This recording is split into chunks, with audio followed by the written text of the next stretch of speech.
to my channel. Today I'm going to be talking to you about ways to bring your bags back to life when you purchase vintage Louis Vuitton. Now the star of the show today is going to be my Petite Noe, which you have seen numerous times on this channel, but I really just wanted to share things I did to revive this bag as much as I could. There is still some things that could be done, but I'm so happy with how far this has come already, and I just want to go ahead and talk about the products that I used to get to this point. So I have made a few videos on this already. I did a bag reveal, and then I did a what fits / what I carry in my everyday bag when I use this. And so I just wanted to follow that up by talking about some of the things that I did to revive this and make it feel like a brand new bag. One of the things that I did was add this shorter strap. Now the actual strap, I do have the authentic Louis Vuitton one. I have shown it in a previous video. I will link my other Noe videos down below if you're interested, but I decided to retire that strap because it was in a concerning condition. Not that I thought it was going to snap or break, but I just knew that it wasn't in the condition that I wanted it to be. First one I added was this shorter strap, which is perfect for when you just want to grab this bag. I found when I just have a longer strap, it's a little bit inconvenient to pick it up. So it's very nice to just have this shorter one, very easy to grab and go. If I do just want to throw it on the crook of my arm, I can do that very quickly with no hassle. And so I love having that. Now I did clip it behind the longer strap because I do like to set it in the back when I'm not using it. And then this was a Christmas gift for my husband that I did request. It is a longer version of that strap, a little bit thinner than that one, but they're from the same Etsy shop, and I will have the links down below. They are real vachetta leather, which means that they will patina and get watermarks if not properly taken care of. In my what I got for Christmas video, I did mention that my dog had licked this strap right after I put it on, and there are a little bit of watermarkings. It's pretty much virtually impossible to see, but just because I know where she licked it, I can see it. Just keep that in mind when you're buying real vachetta. Just like with authentic Louis Vuitton vachetta, you do have to be concerned about how you are properly taking care of it. Now, speaking of retiring things with this bag, I did also retire the drawstring. Here is just a close-up of what the drawstring looks like. You are probably familiar with this little tag. I did have it on the old authentic string, and I have since moved it to here.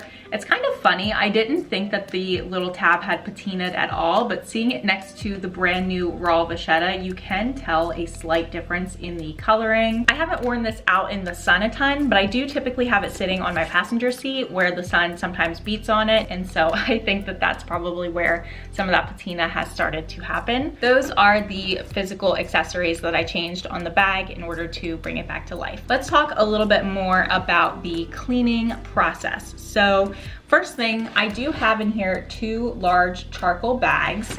If you're not familiar, I did talk about this also in my what I got for Christmas video. At the recommendation of Autumn Beckman from many years ago, I did go ahead and order these charcoal bags. It came with 8 small and 4 large bags, and I do have 2 of the large bags currently in my Noe. These are just to help with odor. When you're purchasing vintage bags, sometimes you'll get a storage odor, sometimes even a musty one, and so having these to just eliminate that odor altogether is amazing. I know some people try to cover the odor with other fragrances. These do not have any odor themselves.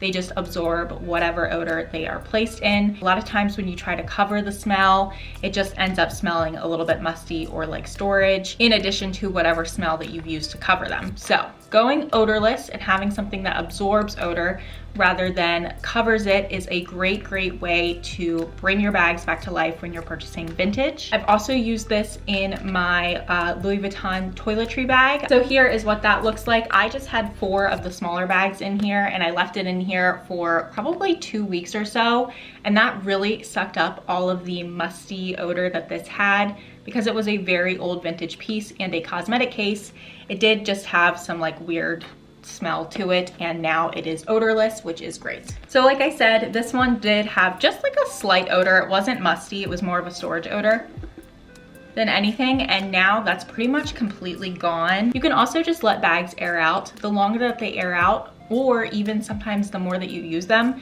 the more that those odors start to go away. Next up, I talked about this in a video previously, but these little round rivet things that you can see are beautifully gold and shiny at the moment. I actually spent hours cleaning. And what I used to do that was this product called Brasso. Now Brasso is just a product that you can buy literally anywhere. Pretty sure you could buy it at the grocery store. I just bought mine on Amazon for $2. Very, very cheap, and you don't need a lot of it. I will literally never go through this entire bottle ever in my lifetime. Now, when you're purchasing vintage Louis Vuitton, almost all of the hardware is going to be brass. In recent years, they did switch to plated hardware, which just has like a gold covering on it that eventually comes off, tarnishes, and turns to like a silver. Taking this to the little rivets totally changed the bag. They went from like a dark green, rusty color to looking brand new. I mean, you can see how the light is catching them. They are so shiny and pretty, and they just look like they have never been touched before. And that small little change made all the difference with this bag. So just do your research a little bit on the bag that you have before you go ahead and throw Brasso on it. I'm not sure what it would do if you put it on the plated items. I assume it would probably take the plating off, but not 100% sure. This does not smell very good, so I'm not sure that I should even be using it while pregnant, but I did it and I lived. So yes, Brasso is a great way to clean up the hardware of vintage pieces, and I will go ahead and leave a link to the one that I picked up off Amazon down below. All right, and the very last thing I want to talk about today is Apple Guard. If you're not familiar with this, I have done a lot of research on it. Some people love it and some people hate it. Some people use this on annual basis, and some people would never put it on their bags. Now, I am willing to put this on the vachetta straps that I got from the Etsy shop. As you can see, it's a rain and stain repellent. Basically, it just helps make the bag a little bit more waterproof, so that way if you do have your dog lick the strap as soon as you put it on your bag, you won't get any watermarks or have to worry about that. But please do your research before using this, because there is a method to the madness, and the last thing you want to do is ruin any vachetta that you have. Maybe try doing it on a cheaper piece of vachetta before you go straight in with your Louis Vuitton vachetta. Doesn't stop the item from patinaing at all. It just takes away the vulnerability of the leather when it comes to water. So those are all the things I wanted to share with you today that are vintage tips for buying pre-loved bags. There are other videos out there that talk a little bit more about how you can clean the leather and remove stains, as well as how you can clean the canvas itself. I personally haven't dabbled into that. I do feel like the canvas on my bag is in really good condition. There's just a lot of things to consider with that, because you can easily dry out the leather, you can dry out and even crack the canvas if you're not careful. I know some people swear by baby wipes as a way to clean, and some people swear to stay away from baby wipes to clean. And so there's just so many opinions and different options out there on the market that you just need to make sure you're really doing your research and understanding what you're putting on your bags before you go ahead and use them. So thank you so much for watching this video. I do hope that you found it helpful. Please leave a comment down below as to what you've done for some of your vintage bags to help bring them back to life. Thank you so much for watching this video. I really hope you enjoyed. If you did, please give it a thumbs up, and I will see you in my next one.